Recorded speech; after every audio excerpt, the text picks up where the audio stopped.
రూపాయికి అసలు ఏమొస్తుందండి? ఒక ఇడ్లీ వస్తుందా? ఒక పూరి వస్తుందా? ఒక టీ వస్తుందా? మీ జడలో పువ్వు వస్తుందా?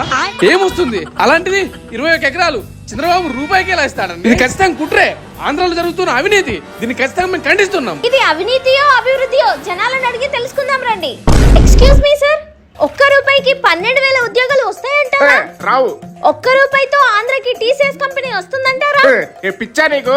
రావు. మరి ఆంధ్రాకి ఒక్క రూపాయితో టీసీఎస్ కంపెనీ తీసుకొచ్చే వారిని ఏమనాలి?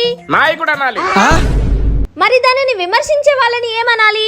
దరిద్రుడు, సన్నాసి. అలా విమర్శించేవాడు ఎవడు? వాడు చెప్తా కొట్టాలి. ఎవడు అసలు ఎవడు? బాబాయ్, ఆంధ్రాకి ఒక్క రూపాయితో 1,000 కోట్ల పెట్టుబడులు తీసుకురావచ్చా? కాదు. ఒక్క రూపాయితో ఆంధ్రాని ఐటీ హబ్ గా మార్చొచ్చా? మార్చలేం. మరి ఇవన్నీ తీసుకొచ్చే వాళ్ళని ఏమనాలి? మంచి నాయకుడు అనాలి. మరి వీటన్నింటిని విమర్శించే వాళ్ళని ఏమనాలి? దుర్మార్గుడు, పలికిమలాడు, దరిద్రుడు, ఎవడు అనిపించింది? ఏమో నాకు తెలీదు. ఎవరు చెప్పు. తెలియదు. చెప్పు.